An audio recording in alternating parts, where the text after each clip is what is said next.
Airport के अंदर मस्जिद है या फिर मस्जिद परिसर के अंदर एयरपोर्ट है? क्या आप सोच सकते हैं कि ऐसा भी हो सकता है?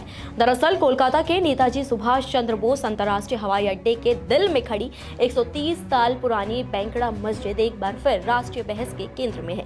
शहर के कई लोग शायद ही ये जानते हो कि एयरपोर्ट के भीतर सेकेंडरी रनवे से 300 मीटर से भी कम दूरी पर ये एक मस्जिद मौजूद है और वर्षों से सुरक्षा, संचालन और विस्तार से जुड़े विवाद इसी जगह पर अटके पड़े हैं और यही जगह अब सुरक्षा और प्रशासन दोनों की सबसे बड़ी चुनौती बन चुकी है।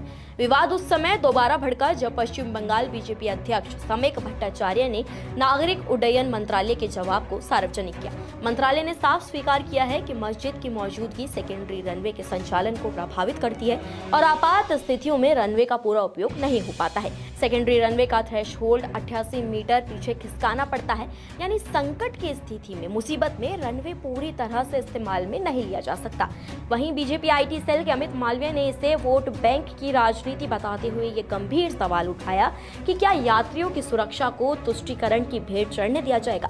लेकिन असली सवाल ये सब नहीं है कि मस्जिद है या नहीं। सबसे बड़ा सवाल यही है, पहले कौन आया, मस्जिद या एयरपोर्ट?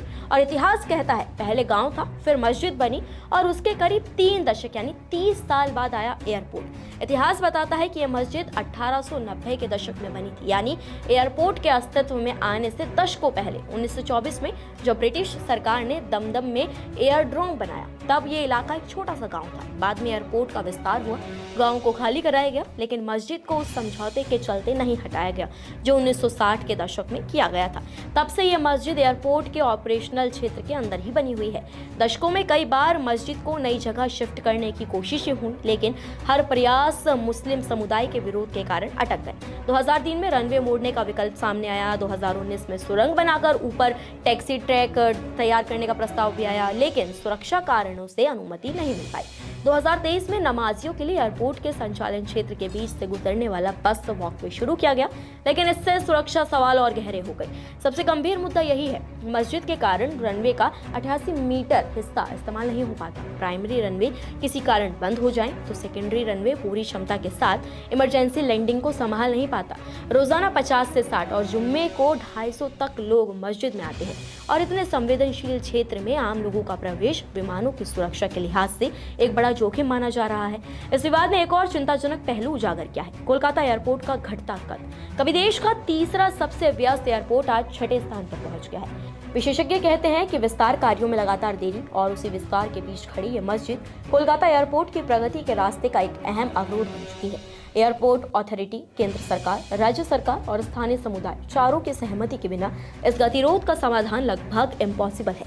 130 साल पुरानी ये मस्जिद, लाखों यात्रियों की सुरक्षा और देश के एक अहम अंतर्राष्ट्रीय एयरपोर्ट के भविष्य के बीच फंसी हुई है। आने वाले दिनों में ये देखना काफी दिलचस्प होगा, महत्वपूर्ण होगा कि क्या इस संवेदनशील और ऐतिहासिक विवाद का कोई सम्मानजनक, व्यवहारिक और सभी पक्षों को स्वीकार्य समाधान सामने आ पाता है या नहीं। फिलहाल खबर पर आपकी क्या राय है, कमेंट्स में हमें जरूर बताएं। नमस्कार, मैं हूं मानक गुप्ता। अगर आपको हमारा ये वीडियो पसंद आया हो तो इसे लाइक और शेयर जरूर करें और हाँ, हमें सब्सक्राइब और फॉलो करना ना भूलें ताकि आप देश और दुनिया की कोई खबर मिस ना करें। तो जुड़े रहिए हमारे साथ और देखते रहिए न्यूज़ 24।